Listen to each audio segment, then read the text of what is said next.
초기에 지열을 개발을 해야 된다거나 그에 따른 건축의 행위가 복잡해진다고 생각하시는데 그거를 오해를 좀 풀어주세요. 저희가 150m 전공을 하거든요. 공사로 갔다 어떻게 하냐 막 걱정하시거든요. 근데 사실은 어디다가 뚫을지만 해주면은 하루 이틀이면 끝나는 일이에요. 공정 기간도 천공하는 거 뭐 한 이틀, 지열볼로 설치하는 거 하루, 그리고 코어클 설치하는 거 하루, 이렇게 해서 한 4일밖에 걸리지가 않고.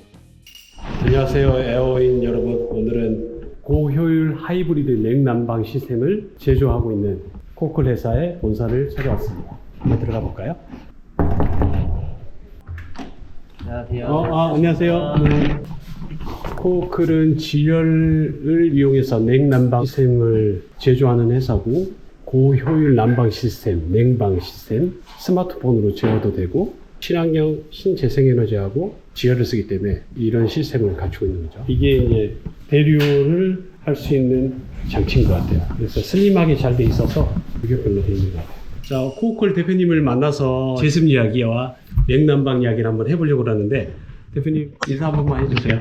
네, 안녕하세요. 에어인 프로 채널엔 대표님 덕분에 이제 촬영하게 됩니다. 네, 반갑습니다. 제가 사실 오늘 찾아뵌 이유가 코클에서도 제습 환기 장치를 이제 시작하신다고 들었고요. 네네네. 그리고 기존에 여기 환기 장치에다가 제습기를 달아서 네네. 이렇게도 시도를 하시고 계시고, 네네.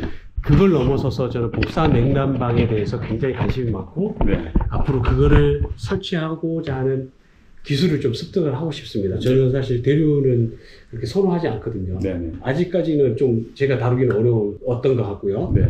코어클에서 하는 것도 사실 접근하기가 지열이라서 어려울 것 같긴 한데, 네. 제가 배우고 싶어서 이렇게 찾아왔습니다. 아, 네네. 그래서 좀 많이 가르쳐 주시고요. 네네. 네. 그럼 하나씩 여쭤볼게요. 네. 나비엔에다가 이렇게 제습기를 달았어요. 일반 제습기하고 갖다 보면 되죠. 아, 네. 제습 유닛이 들어가 있다고 보면 됩니다. 그죠. 요즘에 뭐 삼성이나 LG에서 마트 가면 끌고 다니는 이제 제습기 있지 않습니까? 네. 그 안에 들어가 있는 제습 유닛이 저 안에 이제 내장돼 있다고 보면 되고, 네. 그리고 저 제품의 기능을 짧게 설명드리면은, 주요 기능은 이제 실내 공기를 빨아들여가지고 이제 제습을 해서 다시 실내로 넣어주는 기능이 있고, 근데 우리가 보통 환기라고 하면 급기 배기가 돼야 되지 않습니까? 네. 근데 저 장치는 배기는 안 돼요. 배기는 안 되고 급기는 있습니다. 그러니까 급기구가 따로 있어서 외부 공기를 빨아들여서 섞으면서 필터링까지 다 합니다. 안에 이제 헤파 필터하고 필터가 네. 2개 들어있어서 탄소 필터하고 헤파 필터가 다 있어가지고 깨끗하게 필터링 한 다음에 바깥에 신선한 공기를 갖다가 급기를 해서 이제 섞어주기도 하는데, 그 급배기를 다 할 수 있는 환경이 되면은 그걸 갖다가 설치를 갖다가 하시면 되는데, 환기 시스템 자체가 설치가 안 돼 있는 집들도 있지 않습니까? 그런 데 같은 경우에는 이제 저장치를 설치해서 조금 간소하게 이제 또 할 수도 있는 부분이 있죠. 그리고 아까 제가 이제 소음을 좀 들어봤는데, 컴프레셔가 들어있기 때문에 어쩔 수 없이 조금 소음이 날 수밖에 없죠. 아닙니다. 저게 컴프레셔가 작동하는 거랑 안 하는 거랑 들어보려고 해야지 들리지, 안 그러면 거의 차이가 안 나요. 그러면 소음이 적다라는 게 장점이네요. 예, 저 안에 들어가 있는 컴프레셔가 전부 다 미츠비시 아니면 파나소닉이에요.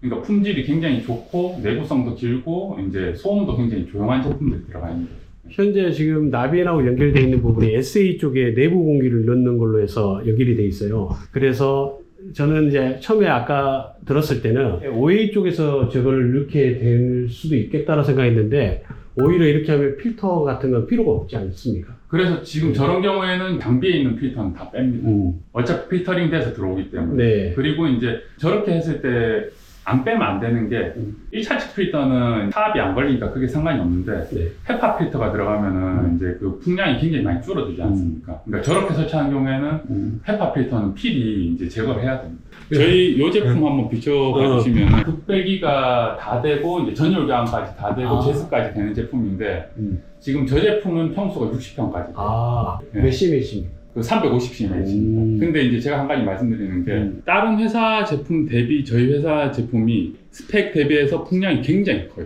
그리고 중요한 게 뭐냐면 소음도 작아요. 그래요? 그 이제 디퓨저 쪽에서 풍량이 굉장히 많이 나오는 편치고, 소음을 이렇게 측정해 보면 소음이 작아서 그거는 추가적으로 소음 그 분배기라든지 그런 거 자체를 안 써도 그렇습니다. 그래요? 네. 오. 지금 보시면은 네. 얘가 이제 1차 측입니다. 그리고 이제 저희는 이렇게 보시면은 프레임이 굉장히 강성이 좋아요. 네. 네, 그래서 이제 이게 보통 프레임이 단단하지 않으면은 이게 풍량이 세거나 그러면 얘가 그쵸. 휘청휘청거리면서 달달달달 걸릴 수도 있고. 근데 이제 저희는 이제 요 프레임이 굉장히 이제 견고하게 이렇게 나와 있고 그리고 요게 이제 한영 그 열회수 환기 시스템인데 이건 궁금해서 한번 여쭤볼게요. 젠더 거 열회수 소자 고장나면 이거 어떻게 해야 되죠? 못 쓴다면 이제 교체를 해야겠죠. 그럼 열회수 소자만 교체하는데 비용이 얼마나 들어요? 제가 교체는 안 해봤는데 네. 못해도 한 50에서 100만 원 이상 나올 것 같은데. 제가 알기로는 그거보다 더 나오는 걸로 알고 있어요. 왜냐하면은 저희 경동 나비에 40만 원 드는 걸로 알고 있거든요. 컴포벤트는 로타리식이라서 아예 교체가 안 돼서 장비를 바꿔야 된다고 몇백만 원 주고 그냥 장비를 바꿔야 된다고 알고 있거든요. 네. 근데 당초부터 저희는 여기 보시면은 세척하도록 아예 당초부터 그렇게 개발한 거예요. 네. 근데 이게 왜 중요하냐면 전담 필터를 설치하고 이렇게 필터를 한다고 하더라도 사실은 열 교환 소자에 먼지가 티끌만큼 안 들어간다는 보장이 없거든요. 맞습니다. 그리고 겨울철 되면은 급기 배기하다 보면 이 안에 이제 결로가 생길 수가 있고 맞습니다. 그럼 물하고 먼지하고 이런 것들이 쌓이다 보면은 하루 이틀 쓰는 게 아니고 몇 년 쓰다 보면은 분명히 이 안에 이제 이물질이 생겨요. 이제. 맞습니다. 그러니까 그거를 하나도 안 생기게 만들겠다. 그러려고 그러면 사실은 이 전단에 모든 필터가 다 들어가서 들어오는 급기되는 공기를 굉장히 청결하게 만들어줘야 되거든요. 근데 사실은 환기 시스템이라는 게 그렇게 하질 못하지 않습니까? 네. 사실은 그렇게 하면 제가 볼 때는 필터가 일주일마다 교체를 해야 되기 때문에 결론적으로는 보면은 그 열교환 소자는 오염될 수밖에 없다. 관리를 갖다가 할 때 물로 세척해서 네. 이제 할 수 있도록 하는 게 이제 중요하다. 지금 컴프레셔가 작동된 겁니다. 아, 그래요. 네. 아. 근데 지금 소음 어때요? 아, 괜찮네요. 예. 네. 이것까지 닫으면 훨씬 더 조용하게. 그리고 풍량을 제가 일부러 한번 세게 해볼게요.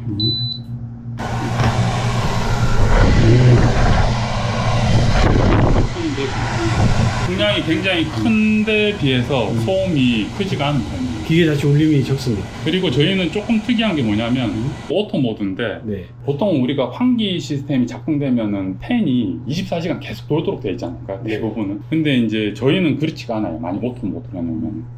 오토 모드로 해놨을 때는 CO2 농도가 600 ppm 이하면은 그냥 멈춰요. 아예 멈추고 그리고 600 ppm 이상 되면은 그때 이제 작동하고 그렇게 되도록 되어 있거든요. 실내에 사람이 없다거나 뭐 공기 질이 좋다거나 뭐 CO2 농도가 적절하다 그러면 사실은 이걸 24시간 계속 돌리면 안 된다고 보거든요. 그렇게 되면 전동 댐퍼라는 게 있어야지 되는데 얘는 지금 없어요. 아닙니다. 내장이 다 돼 있어요. 내장이 돼 있어요. 네. 여기 있지 않습니까? 셔터가 여기 한 개가 있고 지금 요 안에 한번 비춰보시면은 얘는 요 안에도 셔터가 하나 더 있어요. 그래서 얘네들이 작동 안 하고 멈추면은 셔터가 다 닫힙니다. 사실은 환기가 불필요한데 계속 환기 장치가 작동하면은 필터도 소모가 빨리 되고 전기 사용량도 많아지고 그리고 실내 온도도 빨리 이제 계속 이제 불필요하게 이제 변동이 되는데 네. 실내 공기질이 적절하다 그러면 아예 작동 자체를 안 하는 게 저는 맞다고 보거든요. 사실. 이 제품은 복사 지열을 통해서 에너지를 끌어서 쓰는 거죠. 그리고 지열을 하지 않아도 할 수 있는 방법은 있을 것 같고 전기로. 지금 이제 이 제품은 꼭 지열을 안 하셔도 상관이 없습니다. 뜨거운 온수만 있으면 온수 가지고 난방을 할 수가 있고 이제 냉각수를 만들어주면 그 냉각수 가지고 이제 냉방을 할 수 있는 장치예요. 저희는 여기 보시면은 냉난방 모드가 8가지가 있어요. 그래서 난방 모드가 이제 6가지, 냉방 모드가 2가지가 있는데 이제 이거를 마음대로 선택을 할 수가 있어요. 예를 들면은 우리가 보통 난방을 하면 바닥 난방만 하지 않습니까? 그러면은 난 바닥 난방만 하겠다. 그러면 이렇게 선택하면 바닥 난방만 돼요. 네. 그리고 서재 같은 데서 내가 잠깐 일하겠다 그럴 때는 대류 난방을 선택하면은 따뜻한 바람이 나오면서 이제 대류 난방만 이제 해주는 거예요. 이제 저희는 입식 난방 모드라는 게 있는데 얘를 하면 어떻게 되냐면 뜨거운 온수가 이 기계 코어크리한 장비를 먼저 통과하면서 따뜻한 바람을 내주고 그리고 돌고 나면은 그 온수가 약간 미지근해지지 않습니까? 네. 그러면은 그 온수를 바닥으로 한번 더 동시에 돌려서 말하자면 바닥 난방하고 대류 난방하고 동시에 해주는 거예요.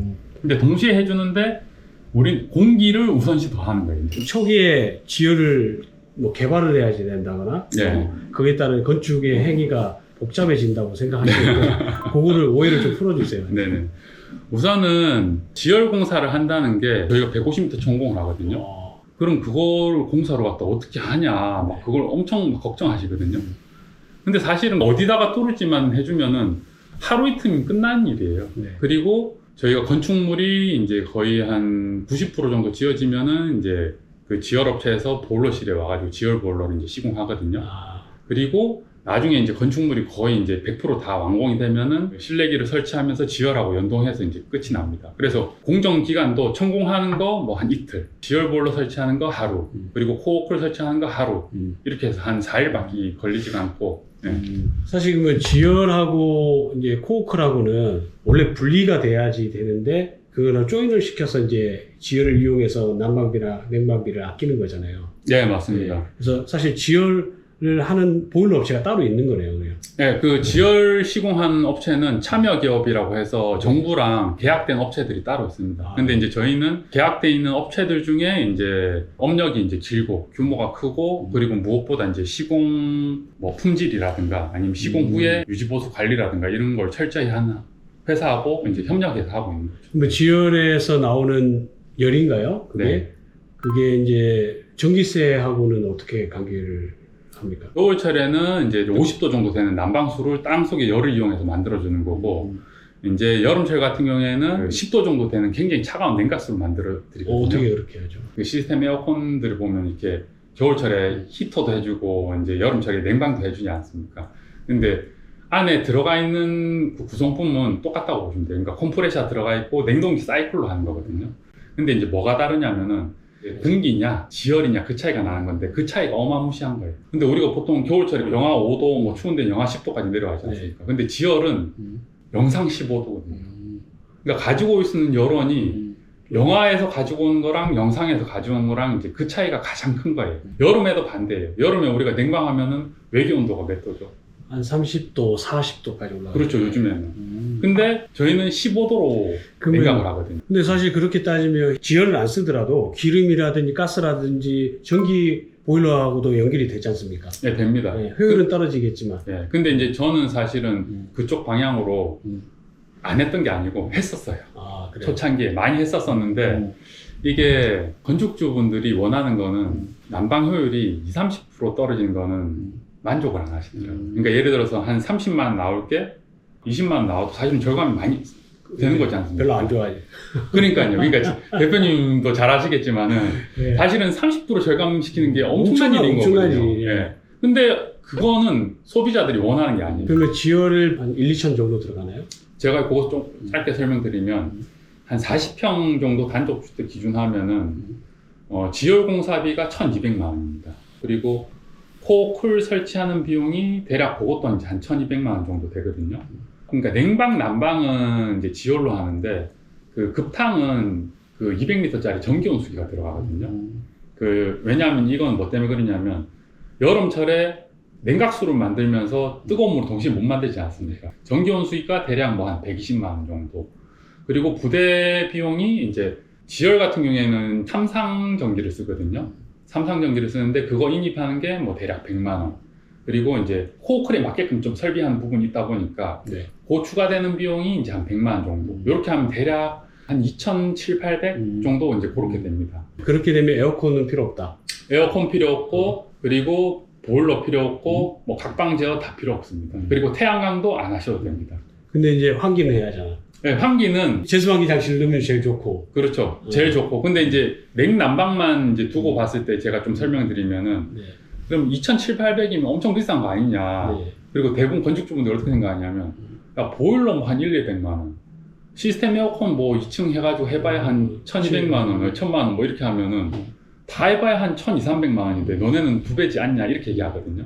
근데 이제 내용을 모르시는 게 가스 보일러를 설치하려고 그러면은 가스 설비를 해야 되거든요. 네. 뭐 LPG 탱크 설치한다 그러면은 그게 대략 한 300만 원 정도 되고 그리고 이제 건물에 또 가스 배관을 다 연결해야 되지 않습니까? 네. 그 비용도 있고 그리고 우리가 보일러 설치하고 나면은 각방 온도 조절하려고 그러면 각방 온도 조절기 또 따로 설치하셔야 되고 네. 그리고 시스템 에어컨 아까 말씀드린 것처럼 한 1,000만 원 들여서 해야 되고 그리고 시스템 에어컨은 설치하는 게 중요한 게 아니고 쓰는 게 중요하거든요. 네. 근데 요즘 같은 시대에 시스템 에어컨 설치해가지고 그냥 써보세요. 답 안 나오거든요. 필수적으로 세트로 가야 되는 게 태양광 최소 못해도 6kg 정도 올려야 돼요. 맞습니다. 보조금 일부 받는다고 하더라도 자부담 한 400, 500 정도는 해야 되거든요. 네. 이 비용을 다 합쳐보면은 2,300, 400 정도 돼요. 그러면 솔직히 전원주택에는 적합한데 네. 저는 사실 요즘에는 아파트 리모델링 시장에 굉장히 관심 많고 아, 네. 거기에 네. 매진을 하고 있습니다. 네. 거기에 적용하기는 좀 애매하다는 생각이 듭니다. 지금 아파트 쪽 시장에는 저희가 적용하기에는 조금 어려울 수가 있어요. 물론 이제 건축 시장은 계속 성장하겠지만 이 대세는 리모델링 쪽이기 때문에 거기에 관련해서 조금 기술 개발을 컴팩트하게 하거나 시스템 에어컨을 안 하고 싶어 하시는 분도 꽤 계시거든요. 그렇죠. 네. 그 실제로 써보시면 불편한 부분들이 네. 굉장히 많아서. 그래서 꼭 난방은 좀 보일러가 기본으로 달려 있으니까 네. 약간 냉방에 대해서 조금 더 효과적으로 할 수 있는 슬림하게 한 1,000만 원 들 거 한 600, 700 들어서 같은 전기료에 천장 안 달고 벽에 달아도 돼. 뭐 네. 그런 거 하나 좀 개발해 주셨으면 좋겠습니다. 에어인프로에서는 젠더, 콤포벤트, 그다음에 나비엔, SSK 안 달아본 장비가 없어요. 네네네. 우리만큼 다양한 장비를 달아본 회사는 없을 것 같은데 네. 거기에 대한 장단점을 다 갖고 있고 비교를 네. 할 수 있는데 네. 그래서 어떤 소비자가 우리 집은 이런 컨디션을 원했으면 좋겠어. 그러면 거기에 대한 솔루션을 제시를 하는 편이에요. 앞으로 거기에 코어콜이 같이 들어왔으면 좋겠어요. 그리고 네. 코어콜에서 수입하는 이 장비가 같이 들어와서 네. 제 솔루션이 더 풍부해졌으면 좋겠습니다. 아유, 그렇게 되면은 뭐 저도 좋고 대표님도 좋고. 네. 그래서 혹시 이제 시간 되셨을 때 현장 저한테 좀 공유해 주시고요. 네네. 저희 회사도 한번 방문해 주시고 저희 현장은 유튜브로도 보시겠지만 리뷰를 한번 해 주셨으면 좋겠습니다. 아, 예, 뭐 기회가 되면은 네. 예, 네. 한번 그렇게 하도록 하겠습니다. 알겠습니다. 오늘은 다음번을 기약하는 시간을 갖도록 하고 제가 코어클의 카탈로그하고 이런 자료를 가지고 공부를 더 해서 네네. 대표님하고 다시 한번 만나는 기회를 갖겠습니다. 네. 이렇게 이야기해 주셔서 감사드립니다. 네네, 감사합니다. 네, 또 뵙겠습니다. 네. 네.